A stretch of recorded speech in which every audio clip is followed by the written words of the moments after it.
Hello everyone, it's time for another edition of Try Hard Racing with me, Roll Cage TV, where I do the best I can with what I've got, which is not a lot of talent, but a whole lot of not practice. Can you have a lot of the absence? A whole lot of absence of practice. Actually, I did play a little bit. I'm streaming this on a different day than normal because my streaming schedule's all in flux because of different things going on around the apartment. But no concern to you guys on YouTube. There's like a month of content saved up. I'm going to have to take some time off. I've been wanting to take a good couple of weeks off to work on my stream, but I may end up taking time off just to relax.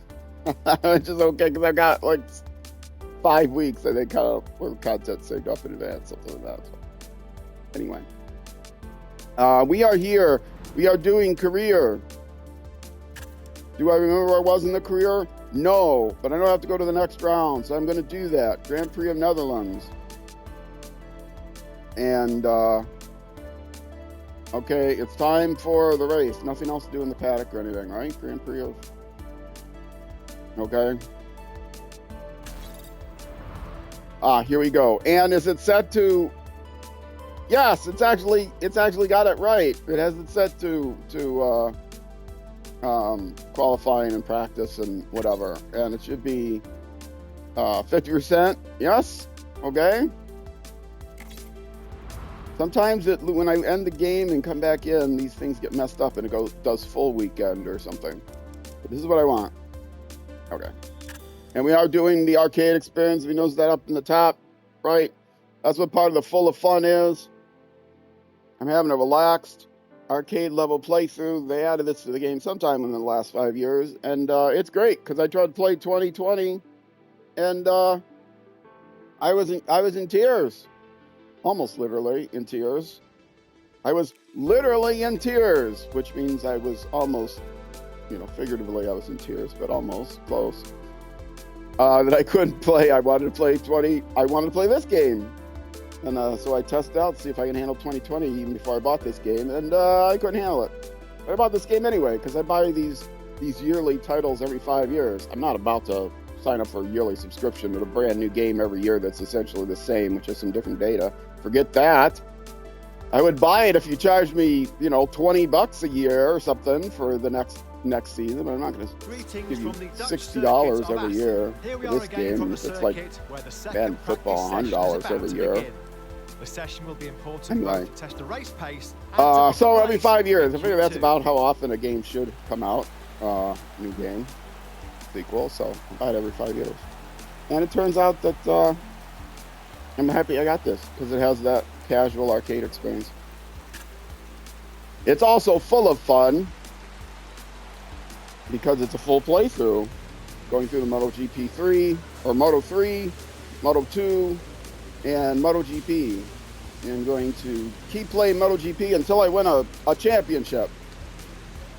I'm going to do at least one season of Moto3 and Moto2. I want to win a championship in both Moto3 and Moto2. I think I'm going to probably play at least 2 seasons in Moto3, and then 2 seasons in Moto2 and 2 seasons in MotoGP. But if I win a championship before that, then I'll stop. But I'm not going to jump. I don't think I'm going to jump early to Moto2 until I get a championship in Moto3. Which I'm kind of fighting for one, but not really.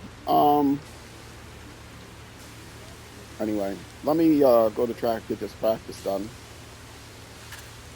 They didn't take me to like any place where I can look at my, maybe there was on the very first screen.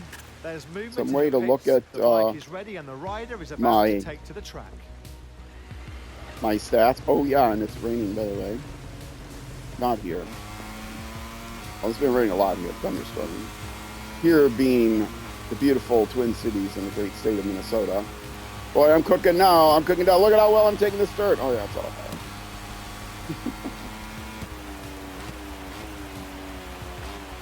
bad.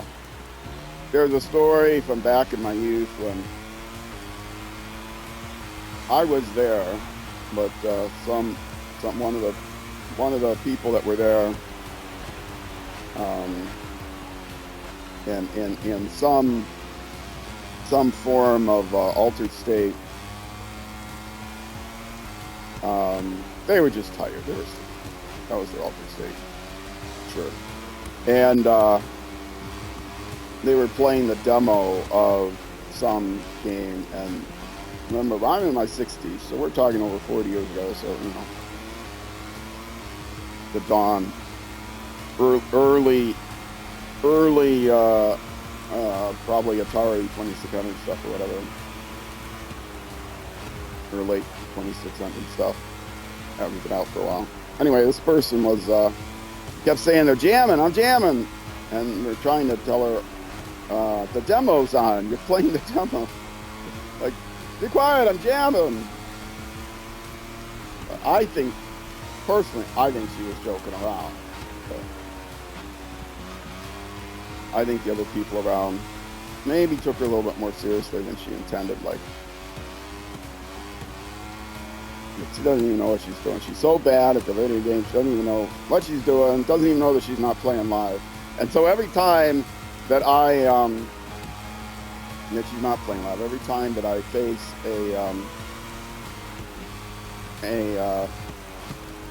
I get the autopilot side of a racing game, I think about that story. Like, oh yeah, because you're supposed to, you know, you're supposed to face, you know, good. I mean, you don't just sit there and not hold the stick when the autopilot's on. I mean, you're encouraged to try to kind of get yourself into the feel of it. You know, oh, turn's coming up, the autopilot's taking a turn, I'm gonna, you know, phantom turn with them to get the feel of everything. And so that when there's a transition, the autopilot cuts off and you're on, you're not suddenly grabbing the controller, I'm turning now, So, but reminds me of that funny story. I don't remember exactly. Oh, nope, we don't do this. In the action, during my practice, I let it go. But this is a full of fun playthrough. And what fun means to me is not losing time by falling off your bike. This is the one thing I feel guilty about, but I don't feel too guilty about it. Part of the arcade experience is you have these flashbacks, and I try obviously not to fall off. Well, not obviously. Maybe I'd be better if I didn't try to fall off. But I do feel guilty about that, having those on. So if I fall off the bike, that's the only time I'm gonna do the flashbacks. If I just make a bad turn or something, I'm not gonna do a flashback. If I just barely lose a race because I had a horrible last turn, I'm not gonna rewind it. But if I fall off, I will. Because motorcycle games are hard. One thing also that I really like about the MotoGP 25, this game, is I can play in a close chase cam view and not get completely disoriented. Most racing games I cannot play in chase cam view. Auto racing games I play in hood view or bonnet cam, as the Brits might say. And I can't, also in a lot of, I'll use tank view, not like helmet view, but I'll use like tank view. What time is it? Have we gotten down to 25 yet? No.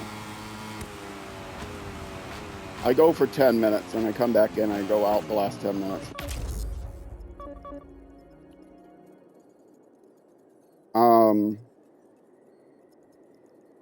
Okay. Probably about here is where I should start slowing down for that time. Because again, I get disoriented with chase cam view. But this game, I found out I'm not getting disoriented with chase cam view. No, you get disoriented less in chase cam view in a motorcycle game, because usually in a driving, auto game in chase cam, they turn the car sideways when you're in chase cam view. Why would you want to see the side of your car when you're trying to maneuver around? The pros always play in hood view, because that's, if you watch any of the professional racing Yeah, they play in essentially hood view, unless they're required, you know, to play in cockpit view or something. But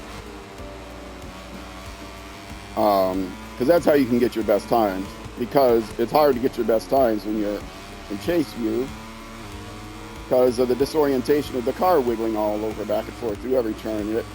It forces you to look in the exact opposite direction. You should be looking towards the apex, but the camera is pointed away from the apex of the turn, to the outside of the turn. Anyway, but most motorcycle games, they don't do that. They will move the road, so you're always looking straight. But for some reason, there's still some. Maybe they'll sway the ground or something. There's still some kind of weird camera action that goes on that disorients me. I don't know. It was just me. But I've tried to play tank cam view is what I usually use, and then I try to play chase cam view and just I don't do any better. I was playing last motorcycle game I played was s.r.l 3, which was an utter disaster for me. Loved the game as far as the handling and the scenery and all that stuff, but s.r.l 2 was great. You could play against the AI. It was challenging, but I could do it. You know, s.r.l 3 rewritten from the ground up by a different company, and so the AI is so impossibly difficult for me. Anyway, I asked my friends, how can you play this game? They said, oh, I don't play against the AI. I don't play career mode. Like, well, I'm playing a career through for the internet. I still did play through the career. I just came in a distant last every time.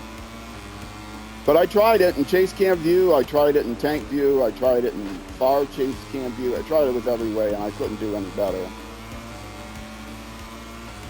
So, because the advantages of being able to see more of the road in front of me were taken away by the bit of disorientation I was experiencing. See there, the bike wiggled a little bit, and I couldn't really feel the wiggle. I kind of saw the wiggle. You have to see the wiggle, because it doesn't, you know, your point of view doesn't. When you're on the tank view, you know the view will wiggle a little bit as well. But even in chase cam view, it's not as bad as in a car where you know, the whole thing looks like you're drifting around the corner because they turn the car sideways and you're going on a corner. But there is still a little wiggle. But in this game, maybe it's just in the arcade mode. In this game, it's not quite as bad. Okay, I'm under 25, and so I am going to go right back to the pit. You do not have a choice to shorten the practice. The practices have to be 25 or 35 minutes, the official practice, and the qualifiers have to be 20 minutes, 15 minutes. I think 50 minutes. So you can't do fuller time than that. Which obviously an actual official practice would be hours. But you also can't cut it down below that.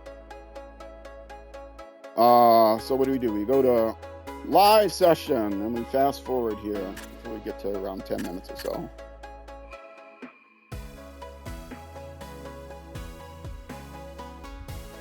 $15x. If I go below that, it really starts to lag out. So it lagged a couple times here. So where did I end up after that anyway? I didn't even notice. Probably not been good. My little practices, the AI is starting to catch up with me. The adaptive AI. And they're telling me, oh no, you can't sandbag us. You had one race where you did well, so we think you're never going to do worse than that now. I may eventually have to turn the adaptive AI off and just try to spend some time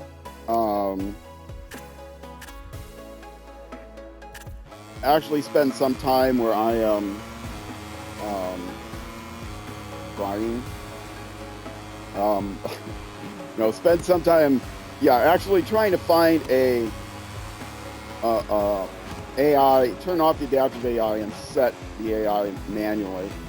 Now, what would be nice is if you did the adaptive AI and then they remembered what your AI was after you ran the adaptive AI, so that they automatically adjusted the AI. So you could do the adaptive AI, it would come into standard AI, and they would say, oh, well, your non-adaptive AI should be at 42%, because that's what we calculated when you were racing before. 42% was the perfect adaptive AI that we calculated. So now you can go to non-adaptive AI, but you start at 42%.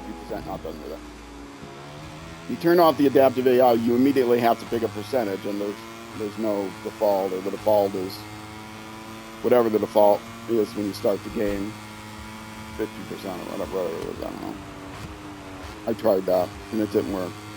I don't think, unless it just so happened that when I turned off the adaptive AI, it was back to default.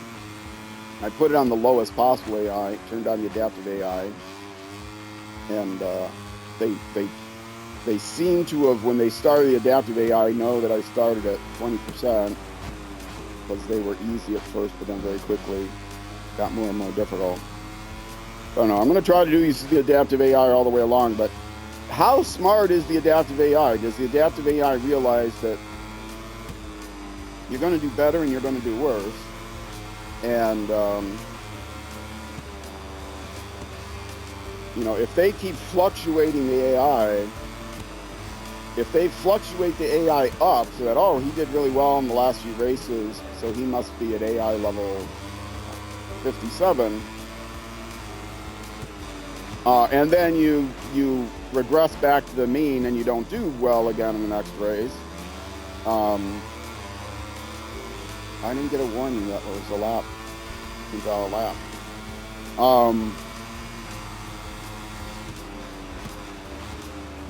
If you get lucky a few races and you do well, they'll adjust you at the AI level up, and then if you regress back and don't do as well in the next several races because you're actually not as good as those few races that you had performed in, do they adjust the AI back down?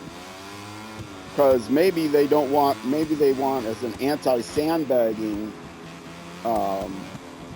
maybe they don't want you to allow sandbagging. Let's do a handful of really poor races that are below your skill, and then AI will go down, in the next serious race you can suddenly win.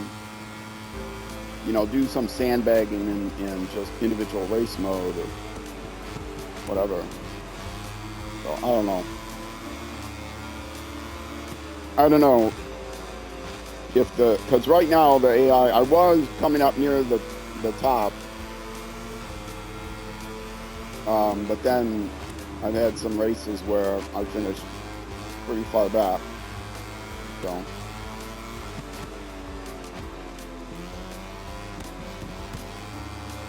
I like the adaptive AI if it does give you a chance to win like every race.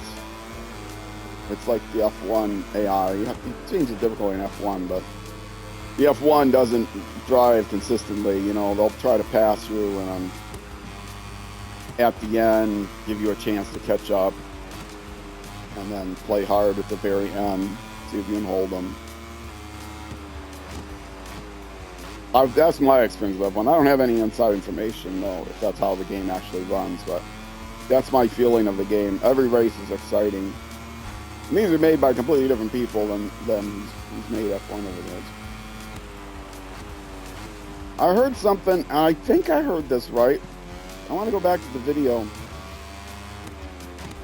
I heard that on the Nintendo, whatever it was, Nintendo 64, the Game Shark, the extra cards you could buy, and I guess somebody made one for an earlier Nintendo. Oh, something else. But the Game Shark for the Nintendo was created by a company, and I recognized that company name, and I wasn't sure where I had heard it from before, and then I thought, wait a minute, did he say Codemasters? That Codemasters made the original Game Genie cartridge so you could put in cheat codes for your Nintendo games? Because if it was Codemasters is the company that's made F1 for hundreds of years. Okay, not hundreds. They're the ones that started with the Dirt series and then the Dirt Rally series, which is one of my favorite rally racing games still, despite the EA taking them over and producing a new one. But yeah, if it was Codemaster, if he did say Codemaster, anyone knows in the comments, let me know. I mean, if anyone within the sound of my voice knows, leave me a comment. Or if you're watching the VOD on Twitch, whisper me. Let me know if it was Codemasters. Who invented the first Game Genie? And then there were other cartridges that came out that did the same kind of thing. But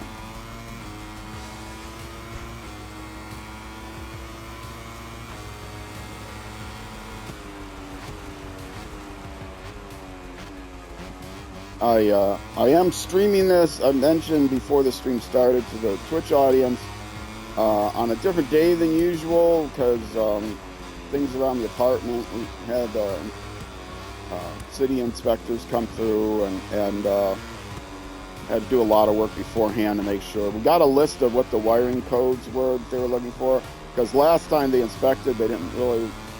That wasn't a point of emphasis, but.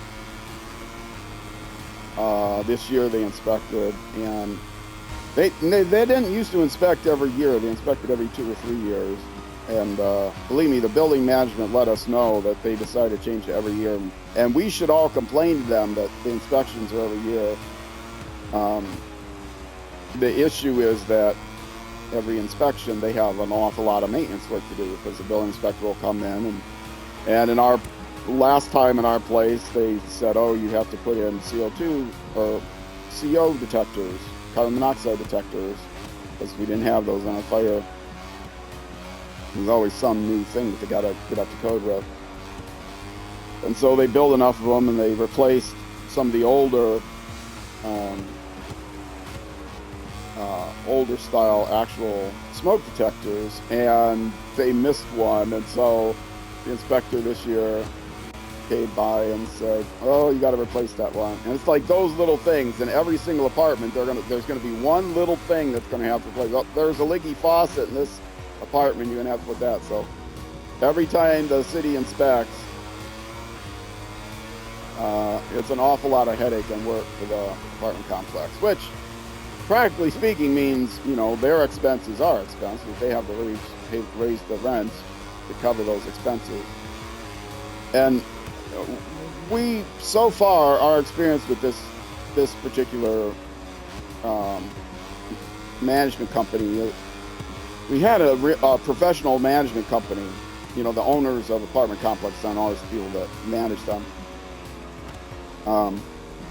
But then the owners of the building, and they own several properties, they fired the management company and formed their own management company. And our experience with the building owners management company has been a lot better than with the old professional management company. As you might imagine, getting a third party involved, but it was a lot of work for the new company to take over their own management. They had to hire people and whatever, and there was a lot of transition, and a lot of the old people were still there, and they were difficult to deal with. But then, as time went on, things got settled down, and I've been pretty happy with them. And we've been there for many years. The rents didn't suddenly go up when they fired the management company. If anything, the rental increases went down slightly. Of course, the rent increases every year. New lease, it increases, but it only increases by a pretty stable amount. Even in years where there was really bad inflation, the rental increase was still only X amount, which in some years it's above the inflation rate, or slightly, but in most years it's slightly below the inflation rate. So even though the increase goes up, basically it goes up with the cost of management, I think, which is pretty stable. Because when inflation goes up, that doesn't mean wages go up by the same amount. Anyone who lives within the sound of my voice, which is basically my neighbor, my roommates, and maybe the neighbor behind me, they know. They know. Not the sound of my broadcast voice. This is the sound of my current voice while I'm sitting here. How did I do? Where did I end up? Last, dead last. See, I told you they're catching up to me. They're finding me out. So I'm going to have to go to Q2.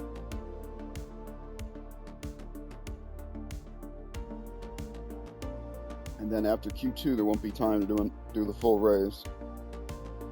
I do have to be a little bit, make sure the episodes of MotoGP are a little bit shorter today. So this and the next 2 episodes. Because I need to do some snow runner also today. Normally on Saturdays, I do only 3 hours or so of slightly under 3 hours of MotoGP.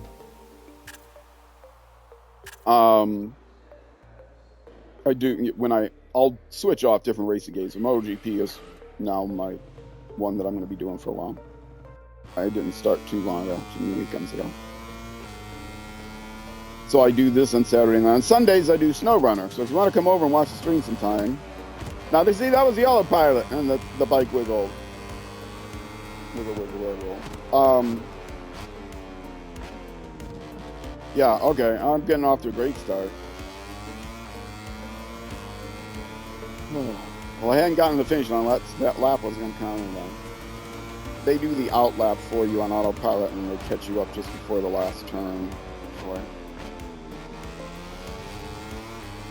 let you go live.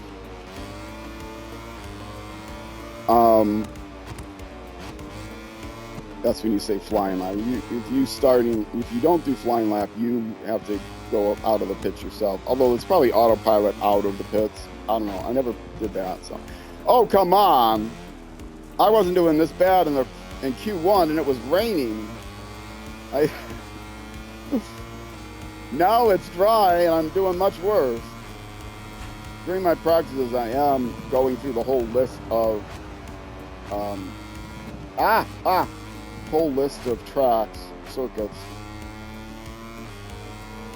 So, I'll practice and I'll do like one 25% race on one, which is only like 7 or 8 minutes, and then I'll do another 25% race on the next track, do the Grand Prix in the game,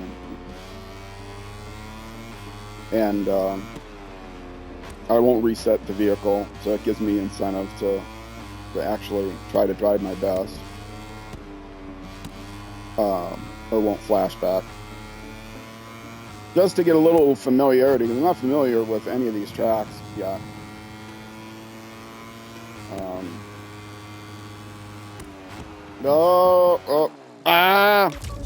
I should be familiar with some of these. A lot of them are the same as I've played in other driving games, but they have been a while.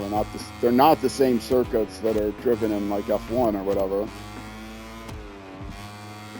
And the last racing game I played is, mostly I've been playing rally games for a long time. The last racing game I played, because you don't know, rally games aren't played on closed circuit tracks. Mostly the last game I played was Grid Legends, which has mostly fantasy tracks, not real tracks. But I have played a lot of other games that are on real GP tracks. But I don't remember the last. I play like Ride for a long time. I couldn't do anything in Ride. The same thing with Ride 3 was great because they had multifaceted, multi-threaded kind of career where you didn't have to do every race. You didn't have to achieve every race. And so you could avoid like the time trial stuff, which I'm terrible at time trials. You can turn down the AI competence, but you can't turn down the time trial because it's a flat time no matter what you set the AI to, which is really dumb because the AI would fail those time trials if I played on the lowest AI or a lower AI like I would like to play on. So because I can't beat the higher level AI, I can't beat the time, and neither would my AI buddies, but they don't care if it's a time trial. So that's something that is a great annoyance to me. I should write them an angry worded letter, a strongly worded letter telling them. Anyway, I should do a class action suit between all the other incompetent gamers. But I couldn't in Ride 4, try though I might, I couldn't do the very first career race.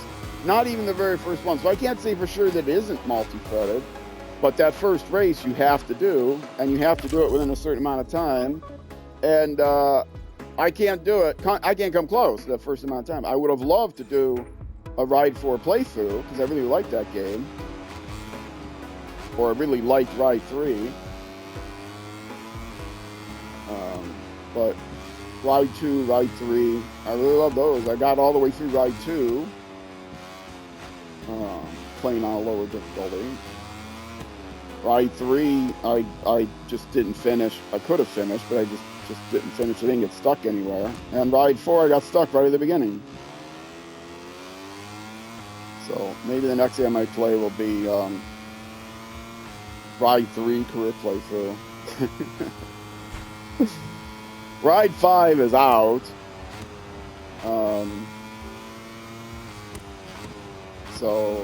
But I need to set up the new.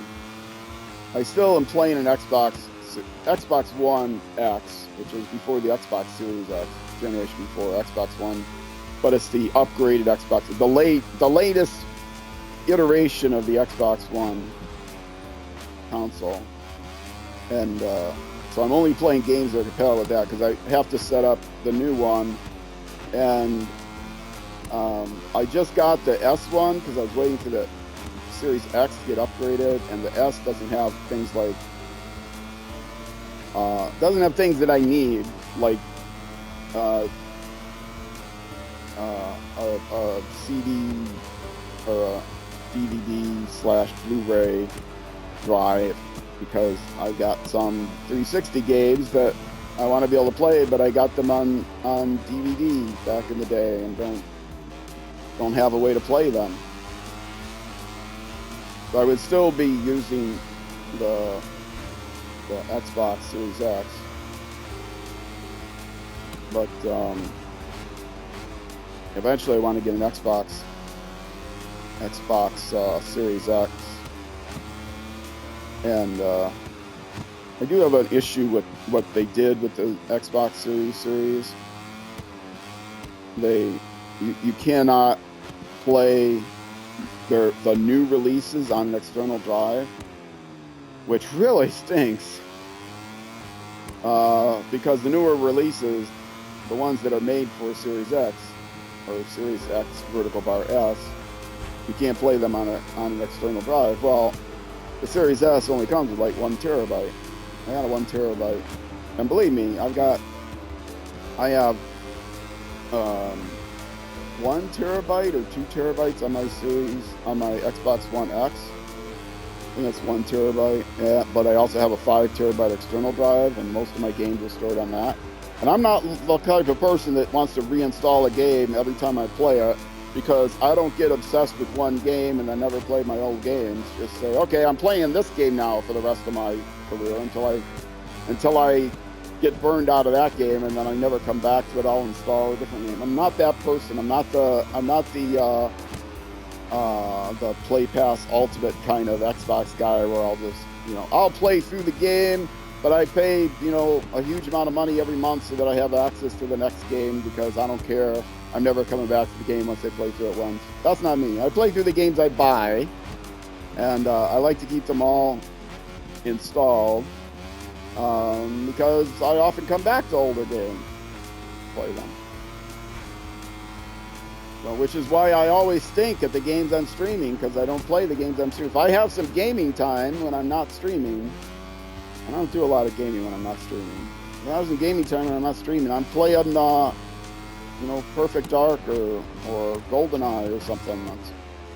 I'm playing Quake or Doom, which is the original Quake. Not this Quake crap or Doom crap. The original Quake Doom. Which, 007 was recently released for the Xbox One. I don't know if The World Is Not Enough is ever going to be released. I don't know if that was even released on the Nintendo 64. If it was, I know it kind of died, but I know it's available on the Switch now. They might eventually release it for the Xbox too. But yes, there was a second James Bond, but it came out way later. The people that made the original James Bond rave. The next game they made after that was Perfect Dark, which was like a complete sequel with some other quality of life features and things to the GoldenEye game, but you know, had some quality of life improvements. It had the same graphics and same movie graphics, whatever. And it was basically the sequel because you know, it wasn't another James Bond movie because they needed a license for that, but they were ready to do another game, so they did the Bond game. Where am I? I'm not going to even make it in the top 4, am I? Probably not. Anyway, if you're not familiar with any of those games, I did not play a lot of games on the Nintendo. I grew up with Atari console, and then, well, I grew up with a Magnavox Odyssey too. That's the story I tell. Before Ataris were in, before there was, you know, my era of gaming and my youth. I was already a teenager when my Pong came out, so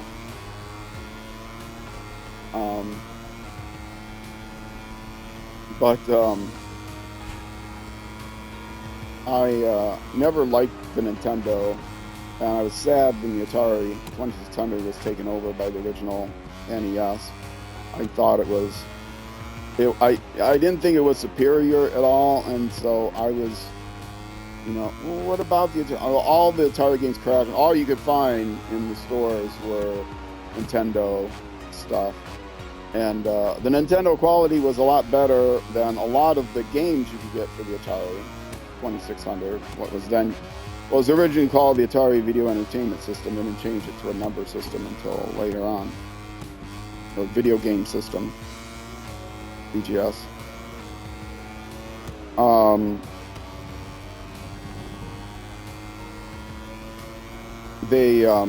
You know, Nintendo, you couldn't get as good a collection of games because they were all heavily curated. But then, after that, I started getting Nintendo, or I got an Atari 400 computer, switched to that, an Atari 800 computer, got new people that had the Commodore 64, ended up getting a Commodore 128, which was the extra memory upgrade to the 64, just like the Atari 800 was an upgrade to the Atari 400. I think I even had an Atari 1200, which is like the end of the 8-bit Atari computers.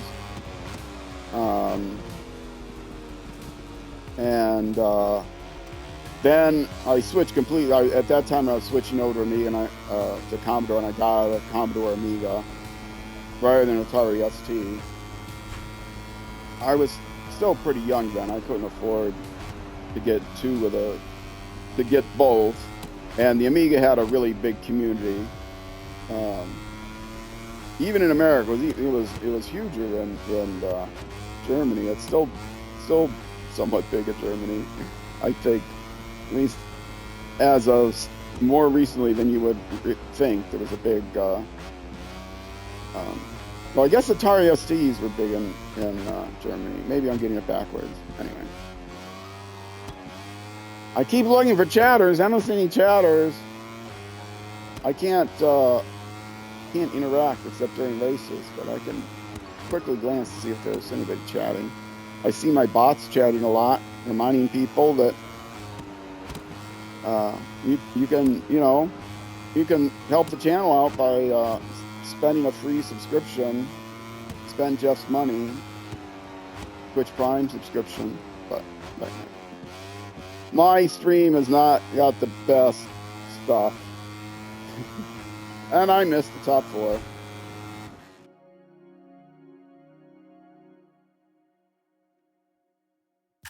Now, I did not go back to the paddock, did I? And miss a message? Maybe I did miss a message and just hurried up and did the next thing. That would be tragic because I'm not going to get invited. You need to earn reputation points. I'm not going to get invited to the next race or to a next team. I want to get on the green team, but I've been practicing with the green team and they're terrible. So, this is going to take, the actual race takes about 20 minutes, which I don't have. So, no, I don't go back to the paddock. So I am going to exit back to career mode here, because I don't have that kind of time. But I'm going to be starting, where am I going to be starting? It doesn't tell me here. Starting grid. Okay, and I'm starting, oh, look at that. I got one person behind me. Yay, starting 25th. There I am, 23. Roll cage. Sag. Okay, I am going to exit back to the career mode. And I don't have time for the entire race. So I'm going to come back here. And is there anything here? There are no messages. I have no messages here.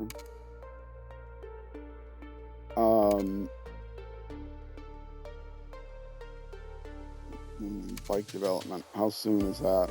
I'm working on the frame. I need the handling portion of the frame to get everything balanced out. And I have to remember what handling is. I think going around corners is stability, and I don't know. I'm going to get the wrong one. Because you need to know the code words. They say, okay, you want to work on the frame. What do you feel is wrong with the frame? And you can't just say stability or handling. You have to use the right phrase. Like they ask you, is you want to be, your response has got to be either, oh, I have a hard time taking corners, or I have a hard time weaving in and out of whatever. And I don't remember which one is which. I don't even remember, obviously, what the two possible choices are.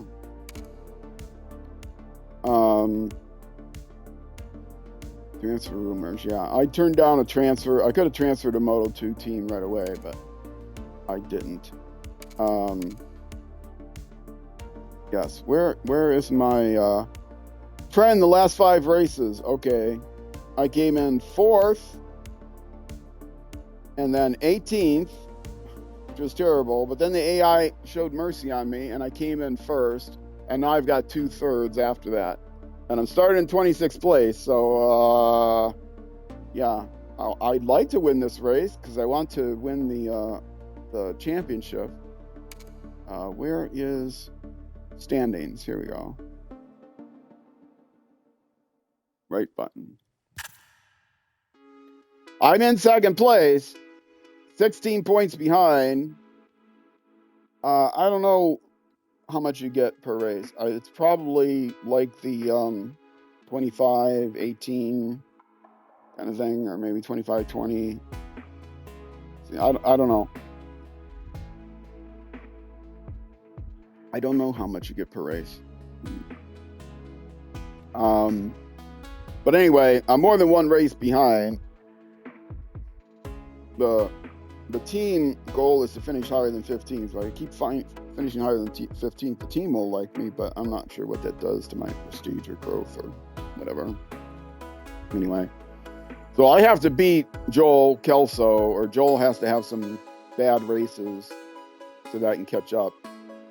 But it's only week 10 out of, I think there's 26 weeks, but only 22 of those are races. The other 4, well, one's a weekend off, and then the other 3 are these dumb pickup races that give you stuff, give you reputation points. You get to play with people from other classes. Anyway, if you watched any of the earlier episodes, you'll know what those are. Yeah, people I think are definitely not used to me streaming this game on Sundays. I don't have my SnowRunner crowd with me for Sunday stream. Anyway, I'm over 45 minutes. So I don't think there's anything else I want to check out.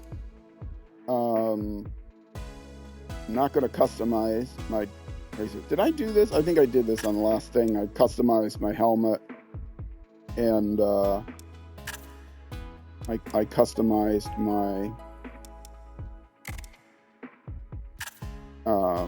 my rider sticker. No! Oh, that's not the one I have on, actually. They're just showing you the first one. My creations, my shared creations. Yes, that's the one I've got on. The wide 23. As wide as you can actually make it. So, and I think about as high as you can make it. Maybe I have it centered. Maybe I should just move it all the way up to the top. I should probably move it all the way up to the top of the frame. Anyway. So she's all set. If only I was driving a green bike, everything would look much better. The yellow and green is okay. Green is my color. Oh, I customized my off-road helmet. That's right. That's what I got to do. And it looked pretty good.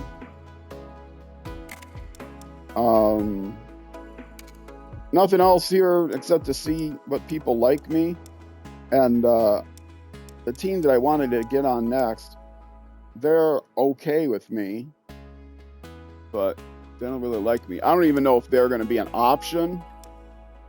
My teammate likes me, but the only way to get them to like you is to answer their questions back in a positive way. I've answered everybody's question in a positive way, but a couple of the questions came in and I didn't know what they were, so I didn't notice them.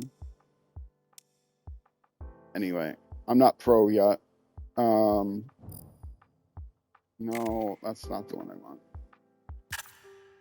So I do have some MotoGP 2 teams here that I am available for, but I don't want a MotoGP team. I could have transferred, but I don't want a MotoGP team till I finished out this season at least. Want to win the championship this season. Anyway, no, I will not exit the career mode. I will just go to the home of the career mode, and then during the next YouTube episode, finishing up on the stream, I will start the next round, which is going to be the actual race for the Netherlands Grand Prix. So if you're watching on Twitch, stick around. I'll be back in just a few minutes. If you're watching on YouTube, that will be it for this YouTube episode. The next episode for MotoGP will be the next weekend, Saturday, Sunday evening at 6 p.m. U.S. Central Time, which is almost always midnight UK, and yet almost never noon the next day in New Zealand, but it's plus or minus an hour, depending on the time of year, daylight savings time, and all that other happy stuff. Either way, folks, Twitch, stick around, YouTube, next episode. Thank you very much for watching, and I will see you then.